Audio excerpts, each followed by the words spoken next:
Trân trọng kính mời quý thính giả của chương trình phát thanh Việt Nam hải ngoại mạng lưới toàn cầu. Chương trình chấm dứt nhưng đặc biệt trân trọng kính mời quý vị thính giả hãy lắng nghe và đọc phần phụ chú của một tài liệu mật, một băng video tape của một chính trị gia đã trình bày một sự thực phũ phàng tại sao Việt Nam Cộng hòa Mỹ đã bỏ rơi phản bội ngày 30 tháng 4 1975. Thì biến cố sử quan trọng đó đã được bật mí trong năm gần đây, tức là 2017. Và từ xưa nay chúng ta chỉ biết rằng người chính phủ cũng như nhân dân Hoa Kỳ, dân tộc Hoa Kỳ đã phản bội Việt Nam Cộng hòa, phản bội đồng minh. Nhưng chúng ta không biết chính xác thủ phạm phản bội nó là ai. Và cái tài liệu sau đây được trình bày sống thực là sự kiện lịch sử phản bội như thế nào. Tại sao Việt Nam Cộng hòa thua cuộc? Chữ thua cuộc đây một cách tương đối không đúng. Phải nói là Việt Nam Cộng hòa bị đồng minh Hoa Kỳ đã phản bội. Mà người phản bội đó đích danh là Đảng Dân Chủ Hoa Kỳ tại Quốc hội Liên bang.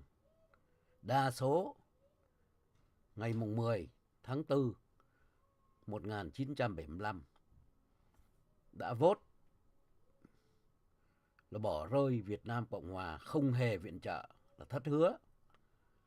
Khi quân Bắc Việt xâm Lăng đã bỏ rơi, không viện trợ, dù chỉ số lượng viện trợ đòi hỏi là 1 tỷ 200 triệu Mỹ Kim, nhưng rồi rút xuống còn 700 triệu đô la trong thời gian đó.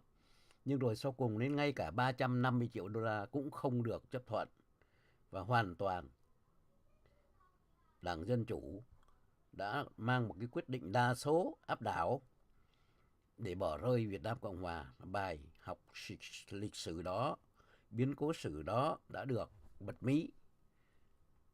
Và sau đây quý vị hãy nghe cái phần YouTube video thâu lại cái sự kiện đó do chính trị gia đóng vai trò giới chức cao cấp của Hoa Kỳ trong thời gian đó đã trình bày sự kiện lịch sử đó.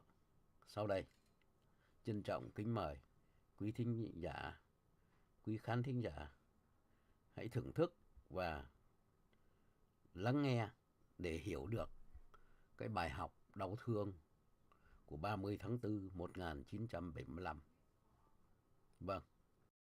Decades back in late 1972, South Vietnam and the United States were winning the Vietnam War decisively by every conceivable measure.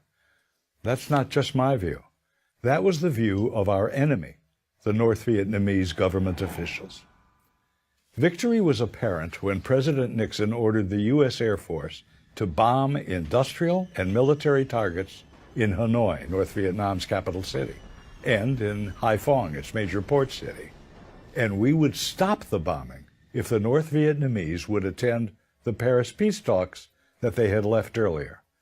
The North Vietnamese did go back to the Paris peace talks, and we did stop the bombing, as promised.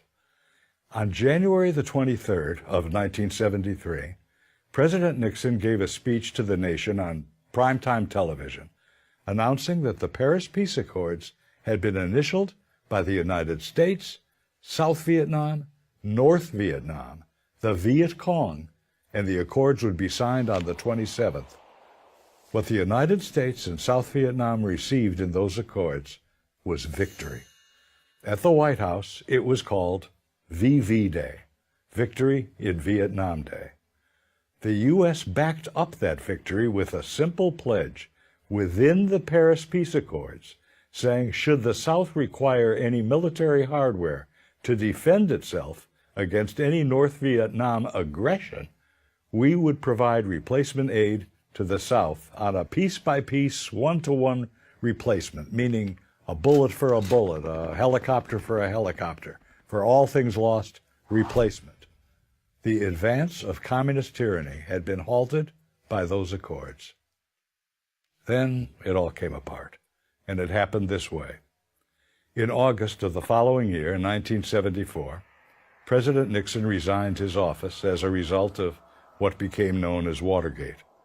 3 months after his resignation came the November congressional elections, and within them the Democrats won a landslide victory for the new Congress. And many of the members used their new majority to defund the military aid that the United States had promised, piece for piece, breaking the commitment that we made to the South Vietnamese in Paris to provide whatever military hardware the South Vietnamese needed in case of aggression from the North. Put simply and accurately, a majority of Democrats of the 94th Congress did not keep the word of the United States. On April the 10th of 1975, President Gerald Ford appealed directly to those members of the Congress in an evening joint session televised to the nation. In that speech, he literally begged the Congress to keep the word of the United States. But as President Ford delivered his speech, many of the members of the Congress walked out of the chamber. Many of them had an investment in America's failure in Vietnam. They had participated in demonstrations against the war for many years, and they wouldn't give the aid. On April the 30th, South Vietnam surrendered, and re-education camps were constructed, and the phenomenon of the boat people began. If the South Vietnamese had received the arms that the United States promised, would the result have been different? It already had been different. The North Vietnamese leaders admitted that they were testing the new president, Gerald Ford, and they took one village after another, then cities, then provinces, and our only response was to go back on our word. The U.S. did not resupply the South Vietnamese as we had promised. It was then that the North Vietnamese knew they were on the road to South Vietnam's capital city, Saigon, that would soon be renamed Ho Chi Minh City. Former Arkansas Senator William Fulbright, who had been the chairman of the Senate Foreign Relations Committee, made a public statement about the surrender of South Vietnam. He said this, "I am no more distressed than I would be about Arkansas losing a football game to Texas." The U.S. knew that North Vietnam would violate the accords, and so we planned for it. What we did not know was that our own Congress would violate the accords, and violate them, of all things, on behalf of the North Vietnamese. That's what happened. I'm Bruce Hershenson.